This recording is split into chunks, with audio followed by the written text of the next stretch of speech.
Steve, will you pray for us, please?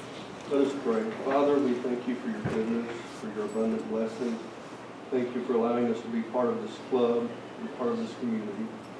We ask you to be with John Peak and his wife as he cares for her. We pray you touch her body and we pray you give him strength. We ask you, Lord, to give us wisdom and strength for all of our coming efforts, and we give you praise. We ask you to bless this food with the nourishment of our bodies. In Jesus' name we ask. Amen. Amen. Okay, I'm going to let you off easy today because I forgot to send Justin the song for you to sing, a new one. So we're going to do the first verse of Rotary.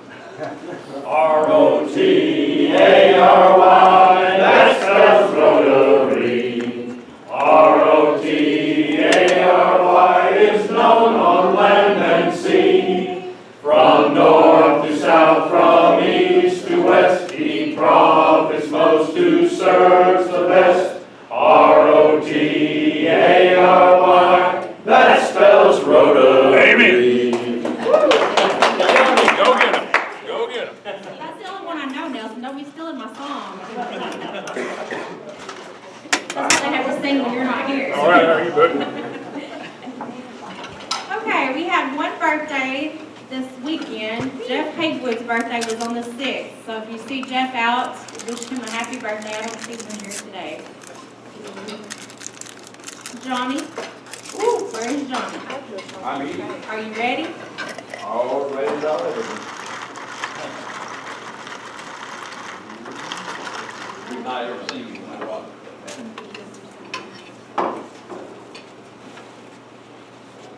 One more week until best friends forever. A little quiz today. Ron Carter, who is your best friend, newly assigned? Mark House. Well, you just point, Mark. He's a pointer, he's not a setter. Amanda Dickey. Brenda Henley. Brenda Henley. Jerry Rose. Van Martin. My goodness, look at this. Dale Cole. Jacob? Oh, I think he just... no, that's Jacob. Yeah, okay. I was looking at Don. You did. I'll quit testing then. I just screwed it. Okay, we live in chicken country, right?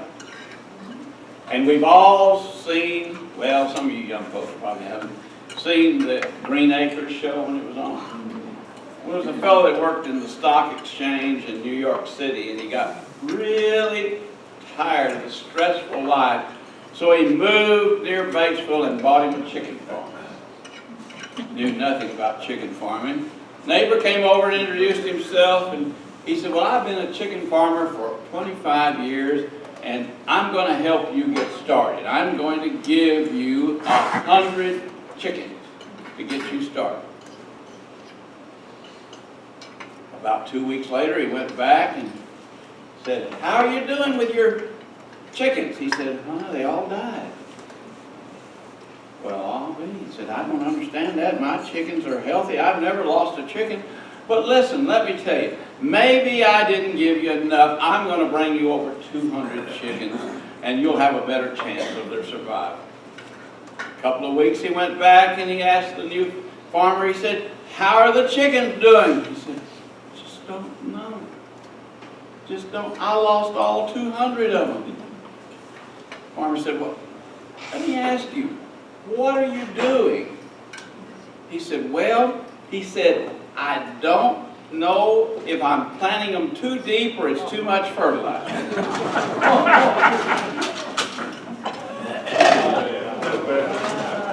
Where did he find these jokes from? I got the same joke. We must have the same. Yeah, here we go. Where did I find them? Yeah. That's my secret. I guess so. Hey, but they're as good or better than the ones Jerry Taylor used. You're setting your sights pretty low. Kurt, would you like to give us the secretary's report? As you heard Steve mention in the prayer, and we talked about before, of course, John Pete's wife, Diego, had a stroke back around Christmas, and she's in bad shape. She's at home now, has been since the end of January. John is her primary primary caregiver. She's also being cared for by hospice. John tells me that if somebody would like to come visit, to give him a call. His phone number is in the Rotary database that you can look up, or you can just email me and I'll send you his phone number, but you can probably use it. I counted 25 Rotarians here today, plus, let's see, 5 guests total. So we're going to start back here and introduce your guests. Yeah, I brought Phil Hacker today, he's with Water River Medical Center.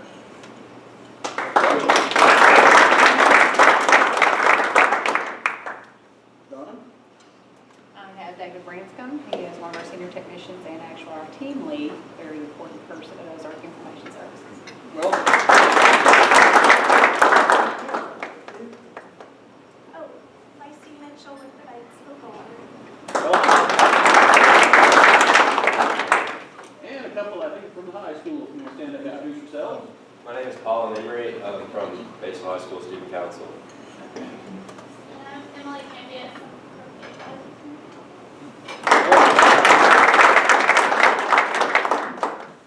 Welcome, thank you all for being here today. Brenda, Deanna, do y'all have anything? Deanna left. No, we don't have anything new to report. We're going to do a highway cleanup day. Look forward to that when the weather gets a little bit better. And we're just working on the actual time frame for our yard sale. Okay. So, highway cleanup and yard sale are in the works. More information to come. Ken, anything from treasurer? No report. No report, okay. All right, thank you, Johnny Kent, for being our door greeter today. Next week is Butch Cakes, so everybody come say hi to Butch next week. Today is our second day in our membership drive. Remember, if your last name is A through L, you're on Mark House's team. If you're M through Z, you're on Penny's team. You get 1 point per guest, 3 if they're with someone that's not represented in the club, and 5 if they become a member over the next couple of weeks.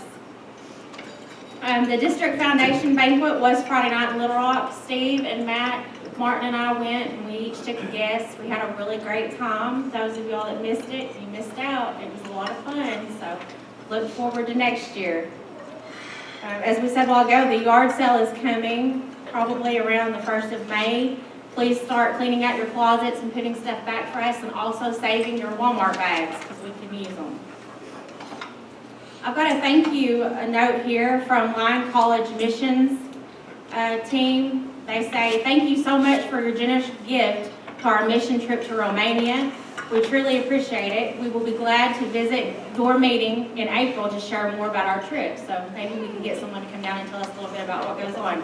But we did donate $250 to that cause. That was one of the ones where we passed around the envelope and the people put money in. So we did get to contribute $250 for that cause. I also have a thank you here from the Rotary Foundation, thanking us for a $100 donation that we made on behalf of our speaker, Dr. Bob, who spoke at the Christmas banquet. So we did get that in for him. Okay, Kathy, you want to introduce your guest? Well, I see that everyone survived the Super Bowl last night. I figure there are a lot of people out there that lost a lot of money because it was supposedly a for sure thing, which I'm a Broncos fan, so everybody kept saying that, especially on my Facebook, people were ragging me saying, oh, your team's going to lose, and I didn't say anything. I just said, well, best team's going to win. I'm just going to go in it positive. And I said, you can, just keep on picking at me, that's fine. But when it was over, I had joy and going back and saying,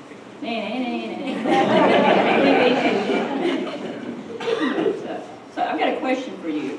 How do you pronounce Powhatan? Is it Powhatan, or we were just discussing that over here, or Powhatan? Powhatan. Steve's going to set us straight here in a few minutes, I think. So, Steve Saunders is a native of Lawrence County, has had an interest in regional Arkansas and Missouri history since his youth. He is a veteran of the United States Navy and a 1978 graduate of the University of Arkansas School of Agriculture. In 2006, Steve retired from practicing architecture, returned to his roots in Northeast Arkansas, and joined the staff of Powhatan Historic State Park, giving him the opportunity to share his passion for local history with others. Steve.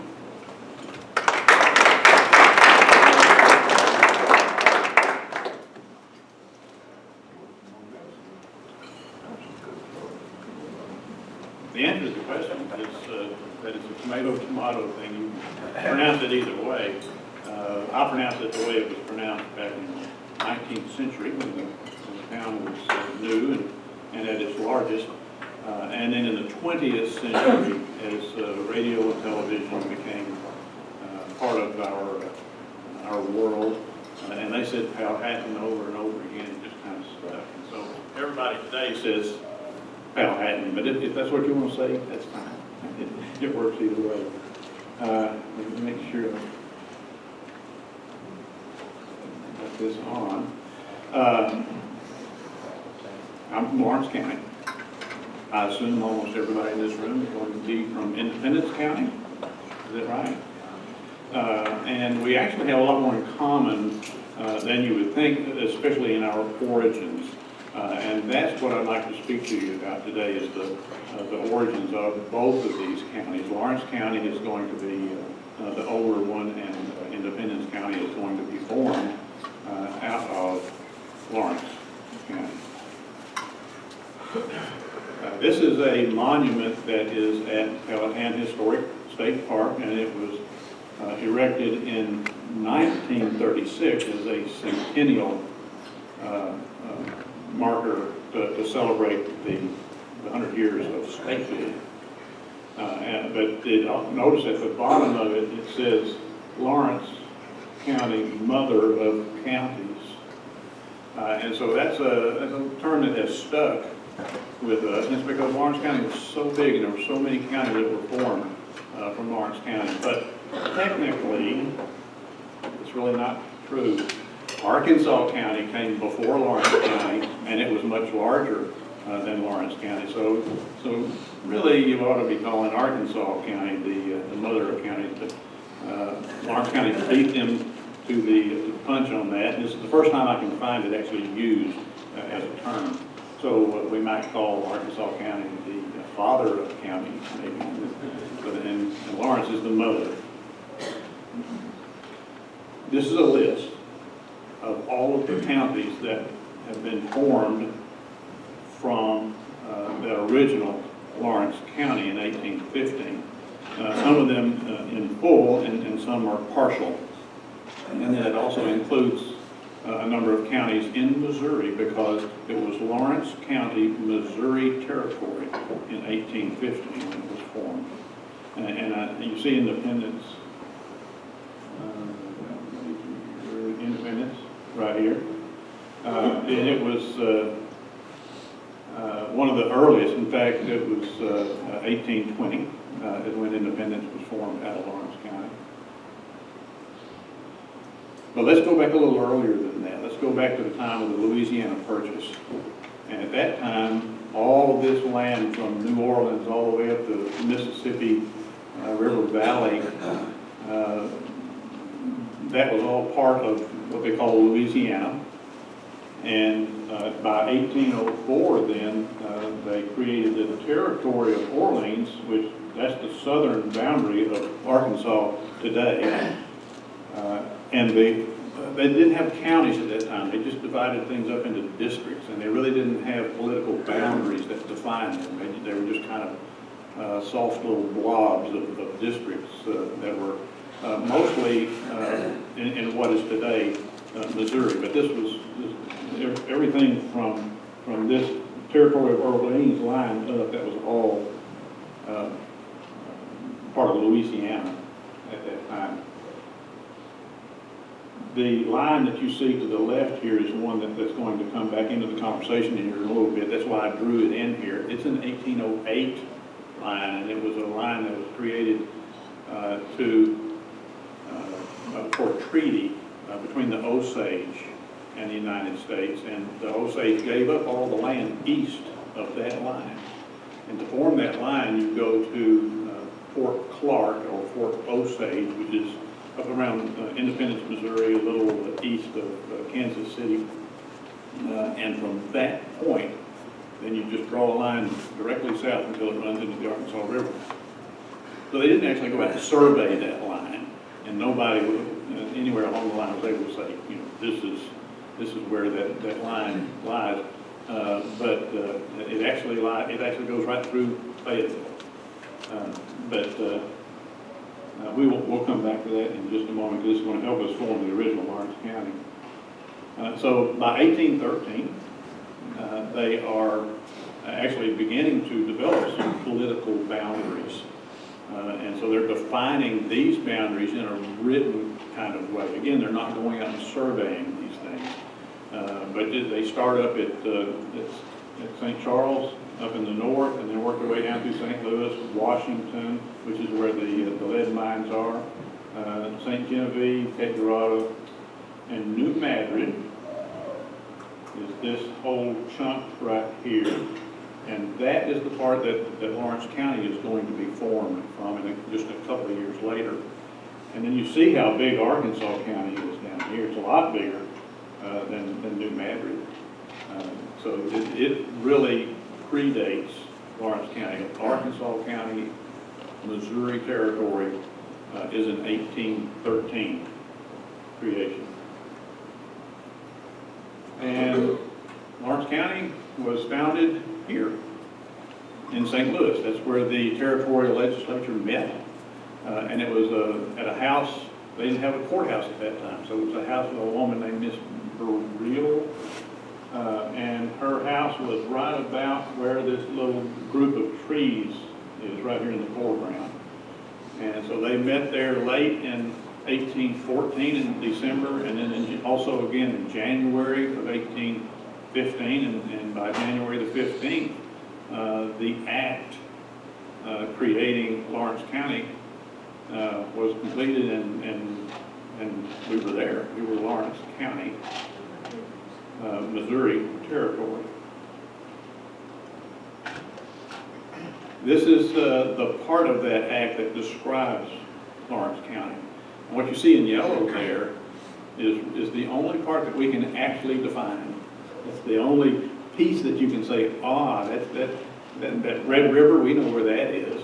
And the mouth of Red River, we know where that is. And St. Francis River, we know where that is. And the Osage Line. But other than that, this doesn't do a very good job of describing. And to find what will become the real Lawrence County, we're going to have to go back to New Madrid and look at its description. And then we're going to have to go back to Cape Dorado and look at its description. We're going to have to go to Arkansas County in 1813 and look at its description. So they didn't do a very good job of describing it back then. And I'm not going to take you there today. I'm just going to say that it was there's a complex process to actually locating where those lines actually fell. And here's what it looked like. It went as far west as that Osage line that we looked at a few minutes ago. That's this line right over here. And of course that started up here on the Missouri River, and it went all the way down to the Arkansas River. That line goes far enough west that Razorback Stadium is actually in the original Lawrence County, Missouri Territory, by about a half mile.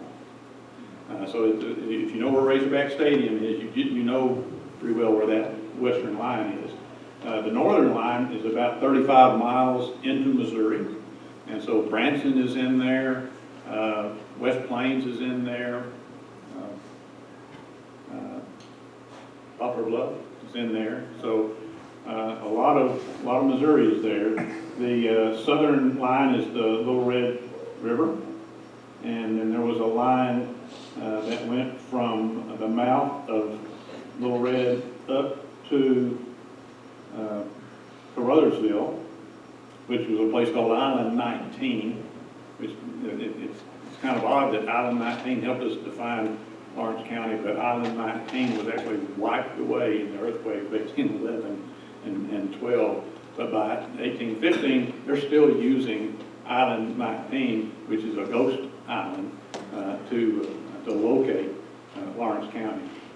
And the way it was formed out of New Madrid is they just said, take everything basically from the St. Francis River west, that will become Lawrence County, and then everything from the St. Francis River east, that will stay New Madrid County, Missouri Territory.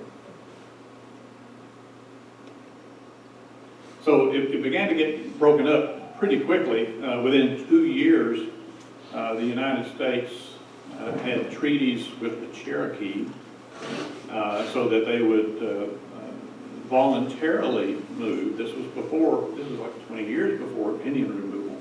But they voluntarily removed themselves and gave up their land in North Carolina, Eastern Tennessee, Georgia. They gave up that land for an equal amount of land over here in the Ozarks. And the way we established and found that land available to them on the treaty was that they drew a line.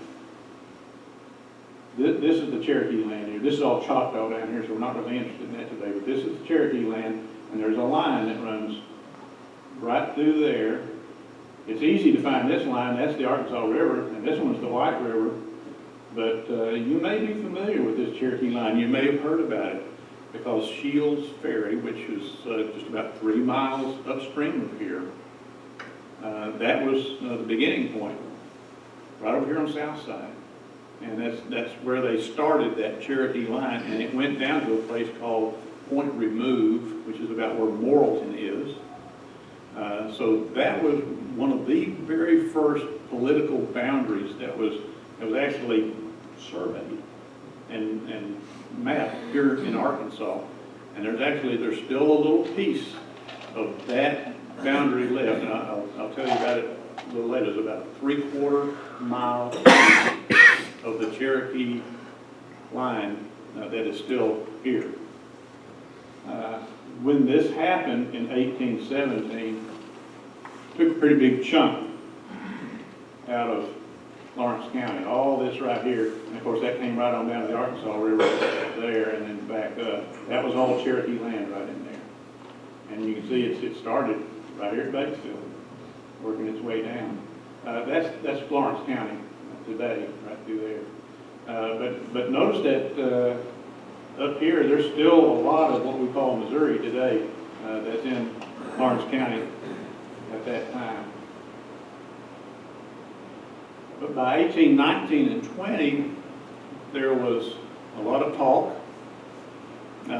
More than just talk, there were petitions being sent to Washington in 1818 to make the territory of Missouri a state. And it's sort of a long story. We won't go into too much of it today, but we're familiar with where the state line is today and the boot deal right here. But at this time, that's when Lawrence County lost all of that Missouri land as a part of the definition of the county. And because that would have left it with a little pinch right, oops, we need to do that, right there, it would have pinched where the White River came up and hit that line, and then it would have had more property over here. All of this went over to Crawford County when it was formed in 1819. So Lawrence County, as you can see, is getting a lot smaller here.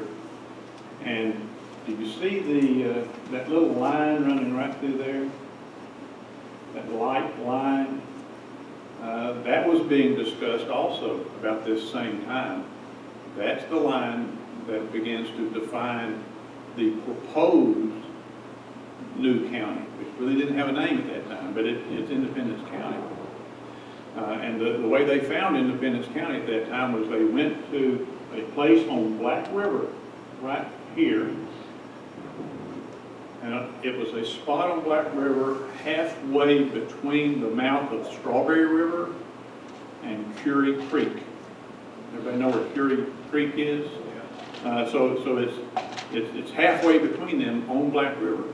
And then from that point, you can draw a line directly southwest. So this is just a matter of geometry. Just draw a line directly southwest until it hits the Lawrence County line down here. Then come back to that point and start to work your way southeast. I'm sorry, it'd be southeast that way. Then work your way back up northwest. And from that point, between the two mouths of the river, you're going to find the ridge between Curie Creek and Strawberry River. And follow that ridge all the way up to the headwaters of Curie Creek. And then because the ridge continues past that, it becomes the ridge between Strawberry River and White River. And you follow that ridge all the way up to the Missouri line. So that's how that eastern boundary of Independence County was originally founded. And then it follows what's being proposed as the Missouri line, then back down White River to Batesville, and then along the Cherokee line, then along the Red River, and then back to this point of beginning over here. I've drawn this over a modern map so that you can sort of reference this original Independence County over parts that we're all familiar with here, and there's Mountain Home up there. So that's in the original Independence County. And here is Augusta's right here. That's in the original Independence. There's Ball Knob right there. So as you can see, it was really a large chunk of land, actually quite narrow too, because it was a big deal back then for people to have to travel a long way to do their business with the county. And so this made it pretty inconvenient for those people that were up in the northern part up there. It would be a little simpler for the people that were down here in this lower area. And there's Independence County today, sort of highlighted in the yellow there. But you were quite large in that earliest day. So they decided to create Izard County by 1825. And when they did that, they chopped a lot of that northern part off to create Izard. But they didn't do it at the place where your county lines are today. They went up above Guyon, and there's a creek up there called Rocky Bayou, and they followed Rocky Bayou up to where it forks, and then they followed the eastern fork. And then when it got to its headwaters, then they went to I can't remember the gentleman's name, but there was somebody that had a place up there on the Lawrence County line, so almost due north from there. And so that's how they chopped Izard off of Lawrence. Izard has a very interesting story about how it became. We're not going to go into that today, because Izard actually got larger rather than getting smaller from that time on. But there are two pieces of this county, and the one that we just looked at before this, that are still with you today in Independence County. Two pieces of this boundary. And one is where the river is, from right there this way. That little piece of river has always been Independence County from 1820. And there's another piece that is right here in this little corner, right there. And it's where Cleburne County and Independence come together. And if you get a map and look at that real close, you see there's a little tiny little toe piece that sticks up right there at an angle. It's part of that original Cherokee line. And it's only about 3/4 of a mile long. And as far as I can tell, that is the only piece of of Arkansas's first political line that was created. That's the only piece of it that's left today, is that little piece of 3/4 inch or 3/4 mile that is shared by Cleburne and Independence County. Next time you see a map, take a look at that little tiny piece right in there. So there was a big process after this to divide Independence County into more and more pieces as its peripheral counties began to develop. And frankly, we don't have the time today to go into that. It's a very complex process. But this next slide I want to show you will give you sort of an idea of at least the sequence of how those things happen. Lawrence County that we've already talked about has now been reduced to what is Lawrence County today here and Sharp County. That was, at the time of the Civil War, that was all one county. And this is Jackson County over here to the east, on the other side of Black River. And then down below you is White County. And all of those counties on the south and the east and the north, those were created generally before, or let's say within the first 15 years or so. They began to kind of settle those boundaries over there. They got tweaked back and forth some. But the boundaries over here on the left for where Stone County and Cleveland County are, these, with the exception of those two little pieces that we talked about a little earlier, those pieces didn't come into play until after the Civil War to finally finish forming what you think of as Independence County today.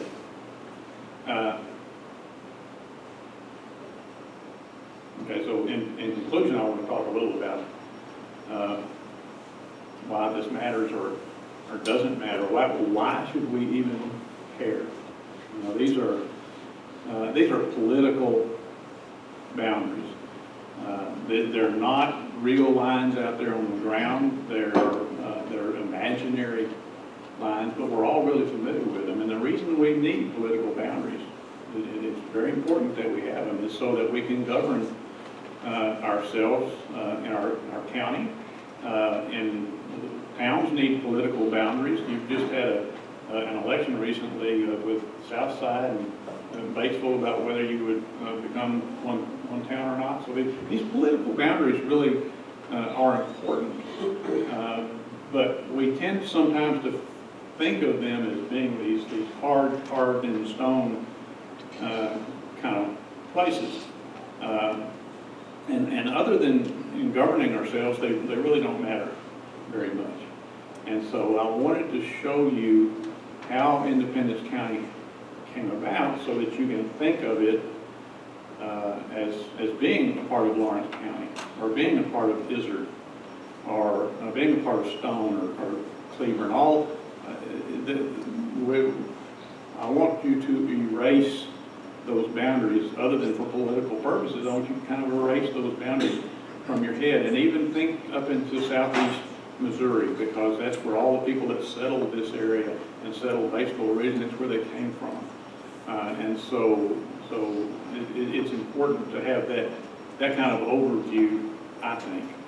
The other thing that I'd like to bring to your attention is that we had a little celebration on January the 15th, 2015, for the 200th birthday of Lawrence County.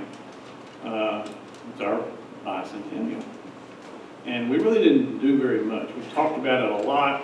We didn't do very much. But I just want to remind you guys that your bicentennial is coming up in about 4 years. And if you want to do something to celebrate, the bicentennial is kind of a big landmark to cross. And so if you want to do something to celebrate that, it's not too early to begin to think about that and begin to make your plans for some party that you may want to have. I appreciate y'all letting me speak to you today, and I hope you found that kind of interesting and informative. I can take questions if you want me to, or if I know you've all got to get back to work, and if you want, I can wait and talk to people after we're through here. I'll stick around.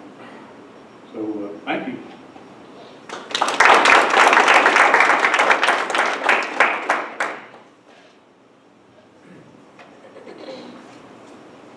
We started a literacy project last year, and we're going to donate a book to the Independence County Library. It's called Julia. It says, this book is donated on behalf of Steve Saunders for speaking to the Rotary Club of Batesville, February 8th, 2016. So thank you so much for coming.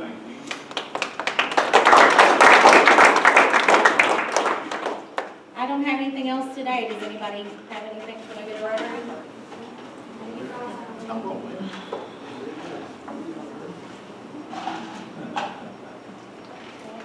Okay, the pot is up to $1,054. That's a 527 split. What'd I do with my cards? 376099. Oh, look at that.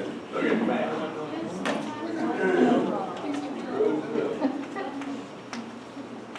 Okay, Steve.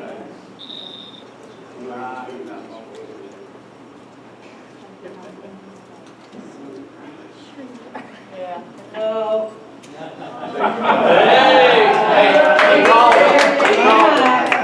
We'll keep going. Okay, if nobody has anything else today, we will end as we always do with the 4-way test of the things we think, say, or do. Number 1. Is it true? Number 2. Is fair to all concerned? Number 3. Will it build goodwill and better friendships? And number 4. Will it be beneficial to all concerned? Have a good week.